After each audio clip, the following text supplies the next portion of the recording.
ભગવાન હોવા છતાં એક બાળક તરીકે જેલમાં જન્મ લેવો, જન્મ લીધા પછી પોતાના સગા મા બાપથી છૂટા થઈ જવું, રાજકુમાર હોવા છતાં ગોવાળની માફક ગોકુળની અંદર મોટા થવું, થોડા મોટા થઈને પોતાના જીવનનો પહેલો પ્રેમ રાધા મળતો હોય ત્યારે એનાથી છૂટા પડીને મથુરા જવું, મથુરામાં જઈને પોતાના સગા મામા કંસનો વધ કરવો અને મથુરાની ગાદી મળતી હોય ત્યારે એ ગાદી છોડીને સાંદીપની મુનિના આશ્રમમાં ભણવા જવું, ભણી ગણીને આવીને સોનાની દ્વારિકા હજુ તો વસાવી જ છે, રાજ કરવાનો સમય આવે છે ત્યારે દ્વારકા છોડીને હસ્તિનાપુર પહોંચવું, પોતાના જ સગા કૌરવો અને પાંડવોને એકબીજાની સામે લડતા જોવા અને પોતાના જ બનાવેલા માનવીઓને એકબીજાનો સંહાર કરાવીને ધર્મની સ્થાપના કરવી, પોતાના સગા ભાણેજ અભિમન્યુનો ત્યાં વધ કરાવો અને ધર્મની સ્થાપના કર્યા પછી પણ માતા ગાંધારીનો શ્રાપ લેવો અને શ્રાપ લીધા પછી પોતાના જ યાદવોને એકબીજાને મારતા જોયા પછી એક સામાન્ય માણસના, એક સામાન્ય પારધીના તીરથી દેહ ત્યાગ કરવો અને છતાં પણ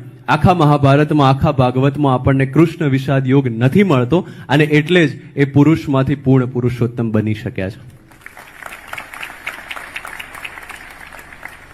અને મને આ વ્યક્તિત્વ, આ પ્રતીક, આ કૃષ્ણ એટલા માટે ગમે છે કારણ કે બીજો કોઈ ભગવાન કે બીજો કોઈ આરાધ્ય કે બીજો કોઈ ઈષ્ટ આપણને નાચવા, ગાવાનું, વાંસળી ફૂંકવાનું કે રાસલીલા રચવાનું કહેતો જ નથી. તમામ લોકો મૃત્યુ પછીની વાત કરે છે. આ એક જ ભગવાન છે કે જે જીવન કઈ રીતે જીવવું એની વાત કરે છે. અને એના ઘણા બધા સ્વરૂપો છે. આપણી પાસે બાલકૃષ્ણ છે, આપણી પાસે યુવાન કૃષ્ણ છે, આપણી પાસે રાજાધિરાજ કૃષ્ણ છે, આપણી પાસે મીરા જેની આશિક છે એ કૃષ્ણ છે, અને આપણી પાસે રાધાના પ્રેમમાં જે દીવાનો છે એ કૃષ્ણ છે.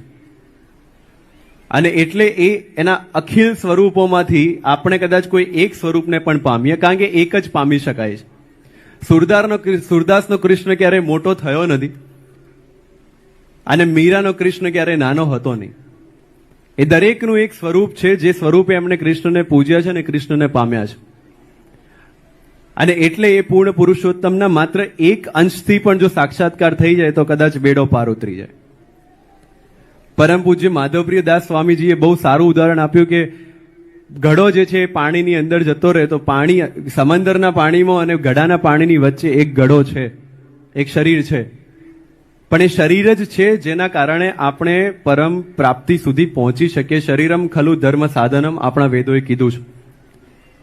એ શરીરનો ઉપયોગ કરીને જ એ ભજન માર્ગે ચાલીને જ આપણે ચાલવાનું છે. પણ કન્ફ્યુઝન ક્યાં આવે છે? ખબર બધી છે, થતું નથી. અને થવા માટે આ પ્રકારના કાર્યક્રમ, આ પ્રકારનો સત્સંગ, સંતોનો સત્સંગ અને ભક્તિભાવ જરૂરી છે. મારા માટે એ માત્ર એક સાધન છે પોતાના મનને એકાગ્ર રાખવાનું, એકચિત રાખવાનું. ત્યાંથી જ ભક્તિભાવની શરૂઆત થાય છે. હું વંદન કરું છું તમામ લોકોને કે જેમણે સંસારનો ત્યાગ કર્યો અને ધર્મની સ્થાપના માટે, ધર્મના સંવર્ધન માટે પોતાનું આખું જીવન અર્પી રહ્યા છે. પણ એક સામાન્ય માણસના જીવનમાં પ્રશ્ન એ થાય કે અમારે પ્રાપ્ત કરવું હોય તો સંસાર છોડ્યા વગર. પણ આપણી પાસે એવા પણ ઘણા બધા ઉદાહરણ છે. આપણી પાસે કબીર છે. એ કબીર ક્યાંય કોઈ યુનિવર્સિટીમાં ગયા નથી, એમણે સંસારનો ત્યાગ ક્યારેય કર્યો નથી. એનાથી વધારે સારું ઉદાહરણ છે રાજા જનક, કે જે પોતે છે રાજા, પરંતુ પાછળથી ત્રેતા યુગમાં જ્યારે કૃષ્ણ ભગવાને અર્જુનને ગીતા સંભળાવી એના પહેલા સતયુગમાં અષ્ટાવક્રએ જનકને અષ્ટાવક્ર ગીતા સંભળાવી છે. એ સંસારીને સંભળાવી છે. તો એનો મતલબ એ છે કે જનક થવા માટે એનું તમામ અભિમાન, એના રાજની ઈચ્છા, તમામ એની એષણાઓ, ઈચ્છાઓ, આકાંક્ષાઓ મૂકી દેવી પડે. સામાન્ય માણસની જેમ હળ જોતરવા પડે, જમીન ખેડવી પડે અને સીતા જેવી દીકરી પણ પ્રાપ્ત થાય અને અષ્ટાવક્ર પાસેથી ગીતા પણ પ્રાપ્ત થાય.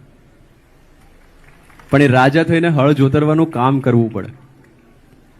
કહેવાનો મતલબ એ છે કે આપણને આપણા પરમ પૂજ્ય સદગુરુ સંતો જે ઉપદેશ આપે છે એ ઉપદેશનું જો 1% પાલન કરવામાં આપણે ફોકસ કરીએ.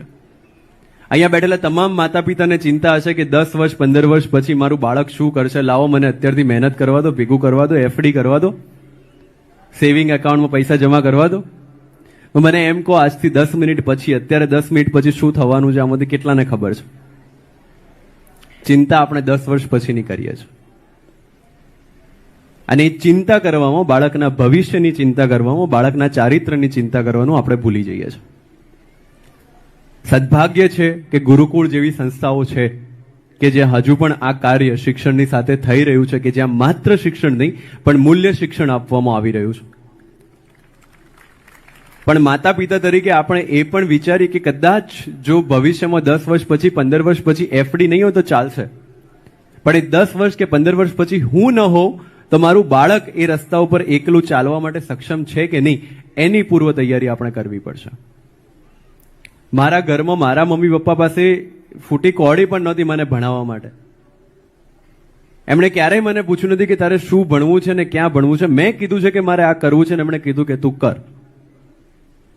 આજે આપણે 2 ફૂલ છોડ લાવીએ, એક વરંડામાં ઉગાડીએ અને એક રસ્તા પર ઉગાડીએ, થોડી થોડી કાળજી બંનેને આપીએ અને પછી બધું ફોકસ વરંડાવાળા ઉપર શિફ્ટ કરી દઈએ અને 10 વર્ષ પછી એ છોડમાંથી ઝાડ થઈ જાય અને પછી તાવતે જેવું એક વાવાઝોડું આવે તો કયું ઝાડ બચશે અને કયું પડશે? જે રસ્તા પર છે એ બચશે, જેને બહુ કાળજી આપી છે એ પડી જશે, કારણ કે એને ટાઢ તડકો અને છાંયડો જોયો નથી. જ્યારે બહાર રસ્તા ઉપર જે ઉગ્યું છે એ ઉગેલું રહેશે, કારણ કે એણે જીવનની તમામ સમસ્યાઓ જોઈ લીધી છે.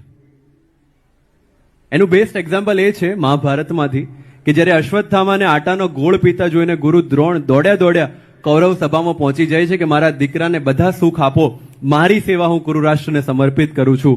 એ વખતે અશ્વત્થામાને આટાનો ગોળ પીતો જોઈને ગુરુ દ્રોણે પોતાનો તમામ વેલ્યુ સંસ્કાર સાઈડમાં મૂકી અને કૌરવ સભાને આશ્રિત થઈ ગયેલા પોતાના બાળકની ભવિષ્યની ચિંતા કરીને એની જગ્યાએ જો એ આટાનો ગોળ પીને સંતોષ કઈ રીતે માનવો એ અશ્વત્થામાને શીખવાડ્યું હોત તો કદાચ મહાભારતનો ઇતિહાસ અને ગુરુ દ્રોણનો ઇતિહાસ અલગ હોત. ભવિષ્યની ચિંતા કરવા કરતાં ચારિત્ર્યની ચિંતા કરીએ. આપણે બાળકને પાંખો તો છે એની પાસે, આપણે સમાજ તરીકે માત્ર એને આંખો આપવાની છે. અને મને કીધું કે અહીંયા ઘણા બધા યુવાનો પણ બેઠા છે, એ યુવાનોને પણ મારી વિનંતી છે કે આપણે ખૂબ ઉપર ઉડીએ, જેટલી પ્રગતિ કરવી હોય એટલી કરીએ, પણ એ ઉડવું અને એ પ્રગતિ જે છે ને એ આકાશમાં ચગતા પતંગ જેવી છે. એ પતંગનું ભવિષ્ય માત્ર ત્યાર સુધી છે જ્યાર સુધી એ દોરી સાથે જોડાયેલું છે. એ દોરી સાથે જ્યાર સુધી જોડાયેલી છે ત્યાર સુધી જેટલા ઉપર જવું એટલા ઉપર જવા માટે સ્વતંત્ર છે, પણ એ દોરી જો તૂટી જાય તો એ પતંગનું શું થાય એ આપણને બધાને ખબર છે. ક્યાંક કોઈક ગટરમાં હશે, ક્યાંક કોઈક ઝાડ પર હશે, ક્યાંક ફાટી જશે, ક્યાંક કોઈક ગાય ખાઈ જશે. તો આ સમાજ, આપણા ગુરુજનો, આપણા સદગુરુઓ, આપણા માતા પિતા, આપણા શિક્ષક એ દોરી છે. એ દોરી સાથેનું કનેક્શન જ્યાર સુધી આપણું અકબંધ છે ત્યાર સુધી પ્રગતિના જે આકાશ પર આપણે ઉડવું હોય ત્યાં સુધી ઉડી શકીશું. પણ જ્યારે પરંપરાઓ આપણને બંધન લાગતી થાય છે, માતૃભૂમિ મૂકીને વિદેશમાં ચાલે જવાનું મન થાય છે, એકના એક દીકરાઓ આજે ફોરેનમાં હોય છે, માતા પિતાના અંતિમ શ્વાસ ચાલતા હોય તો પણ આવવાની દરકાર નથી હોતી, એવું બધું જોઈને થોડું જે છે એ દુઃખ થાય છે. ત્યાં થોડું હજુ કામ કરવાની જરૂર, વિદેશમાં જવું જરૂરી છે, પ્રગતિ કરવી જરૂરી છે, પણ પોતાના મા બાપની સેવાના ભોગે નહીં. આ સંસ્કાર એ આપણા ભારતીય સંસ્કાર છે અને એ ભારતીયતા જ્યારે આજે સમગ્ર વિશ્વમાં પ્રસરી રહી છે ત્યારે ભારતીયતાની સાથે સાથે એના મૂલ્યો પણ આપણે સમગ્ર વિશ્વમાં પ્રસરાવીએ અને એ પ્રસરાવવા માત્ર કહેવાથી નહીં, આપણે એવું જીવી બતાવીએ જેથી સમગ્ર વિશ્વ એ ભારતને વિશ્વગુરુ માની રહ્યું છે અને વધુ દ્રઢપણે માનતું થાય.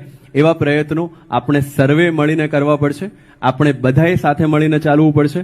અને જેમ આપણા માનનીય પ્રધાનમંત્રી શ્રી કહે છે કે એક માણસ જો એક ડગલું ચાલે તો આ દેશ જે છે એ 125 કરોડ ડગલા એક સાથે આગળ કૂદી શકે છે, વધી શકે છે, પ્રગતિ કરી શકે છે. ફરી એકવાર શરદોત્સવમાં જે પ્રમાણે આને આપણે લીલા કેમ કહીએ છીએ ખબર છે? કારણ કે લીલામાં એક પ્રકારની નિરંતરતા છે, એક પ્રકારની કન્ટિન્યુટી છે. અને એટલે રામના જીવનને આપણે રામચરિત્ર કહીએ છીએ, જ્યારે કૃષ્ણના જીવનને આપણે લીલા કહીએ છીએ. ચરિત્રમાં મર્યાદા છે, લીલામાં કોઈ મર્યાદા નથી. કૃષ્ણ માત્ર એટલું કહે છે કે કશું પરમનન્ટ નથી, કશું શાશ્વત નથી, પરિવર્તન સંસારનો નિયમ છે. આજના જે પ્રશ્નો છે એ આવતીકાલે નથી રહેવાના, આવતીકાલના પ્રશ્નો કદાચ પરમ દિવસે નથી રહેવાના. રહેવાનું છે તો માત્ર આજની ક્ષણ, અને એ ક્ષણમાં જીવતા જો આવડી જાય તો આપણું જીવન જે છે એ પાર લાગી જાય. શરદ પૂનમનું મહત્વ એટલા માટે પણ છે કે એવું કહેવાય છે કે આ રાત્રિએ ભગવાન કૃષ્ણ વ્રજભૂમિમાં રાસલીલા રચાવે છે અને ગોપીઓ એ રાસલીલાની અંદર તલ્લીન થઈ અને રાધા કૃષ્ણની ફરતે એ રાસલીલા ગાતા હોય છે. ત્યારે આ રાસલીલાનું પ્રતિકાત્મક મહત્વની વાતથી મારી વાત શરૂ કરવી છે. એમણે કીધું કે ગીતાનું જ્ઞાન પચાવ્યું છે વગેરે વગેરે, પણ હું બે હાથ જોડીને નતમસ્તક થઈને એવું કહું છું કે હજુ તો આ શરૂઆત છે, કંઈ જાણ્યું નથી. માત્ર ને માત્ર પ્રયત્ન એ જાણીને જીવનમાં ઉતારવાનો છે. અને એ ગીતા જ્ઞાન જ્યારે આપણે કહીએ કે કઈ રીતે ગીતાનું મહત્વ સમજી શકાય, તો જેટલા પણ આપણા વેદ છે, પુરાણો છે, ઉપનિષદ છે, વેદાંત છે, આરણ્યક છે, એ બધાને ભેગા કરી અને જેમ આપણે ફળને નીચોવીને એનો રસ ઉત્પન્ન કરીએ, એ જ રીતે આ શાસ્ત્રોને નીચોવીને જે રસ ઉત્પન્ન થયો છે એ છે શ્રીમદ ભગવદ્ ગીતા. એટલે એનો કદાચ એકાદ શ્લોક પણ સમજીને જીવનમાં ઉતરી જાય તો જીવન આખું જે છે એ પાર ઉતરી જાય, એવું મારું સ્પષ્ટ માનવું છે. ઘણા લોકો એવું કહે છે અને એ વાત સાચી પણ છે કે જીવનમાં ક્યારેક કોઈ પણ તકલીફ હોય, કોઈ પણ કન્ફ્યુઝન હોય, ત્યારે એકાદ પાનું ખોલીને વાંચી લઈએ અને એમાં જે પહેલો શ્લોક વાંચીએ ને એમાં તમને એ સમસ્યાનું સમાધાન મળી જાય. અને આવું કદાચ ગીતા માટે નહીં, તમામ ધર્મ ગ્રંથો માટે કહી શકાય. પરંતુ ફરક ક્યાં પડે છે? આજે અહીંયા ઘણા બધા માતા પિતા પણ બેઠા છે, એટલે મારે એક પ્રશ્ન પૂછવો છે કે આપ આપના બાળકની સાથે બેસો, એને 10 મિનિટ, 15 મિનિટ, 20 મિનિટ કંઈક સારી વસ્તુ કીધી, બેટા આપણે આમ કરવું જોઈએ, બેટા આપણે આમ કરવું જોઈએ, આ કરવું જોઈએ, પેલું ના કરવું જોઈએ. એ કયા પછી તમે બહાર નીકળો છો, પછી પાછા ઘરે આવો છો, ત્યારે બાળક હાથમાં પૂજાની થાળી સાથે તૈયાર છે, આપને બેસાડે છે અને આપની પૂજા કરે છે, અને પછી આપે જે ન કરવાનું કીધું એ બધું જ કરે છે. તો શું આપણે ખુશ થઈશું એમાં? માતા પિતા તરીકે આપણે ખુશ ક્યારે થઈશું કે જ્યારે આપણે જે કીધું છે એનું અનુસરણ બાળક કરે ત્યારે, અથવા આપણે જે કીધું છે એને સાઈડમાં મૂકીને આપણી 24 કલાક પૂજા કરે ત્યારે? હું માનું છું ત્યાં સુધી તમામ લોકો વિકલ્પ એકને ચૂઝ કરશે કે આપણે જે કીધું છે એનું પાલન કરશે તો માતા પિતા તરીકે આપણને વધારે ખુશી થશે. પણ જ્યારે ધર્મગ્રંથોની વાત આવે છે, જ્યારે ભગવાનના ઉપદેશની વાત આવે છે, ત્યારે આપણે વિકલ્પ 2 ચૂઝ કરીએ છીએ, વિકલ્પ 1ને ભૂલી જઈએ છીએ અને પછી આપણે આશા રાખીએ છીએ કે પરમ પિતા આપણાથી ખુશ નથી. હું માનું છું ત્યાર સુધી મહાભારત, રામાયણ, બાઇબલ હોય કે કુરાન હોય, આ બધા જ ધર્મગ્રંથો જે છે એ જીવન જીવતા શીખવાડવાના ધર્મગ્રંથો છે. અનફોર્ચ્યુનેટલી, કમનસીબે આપણે બધા જ ધર્મગ્રંથોને મૃત્યુ પછી વાંચવાના અધ્યાય બનાવી દીધા છે.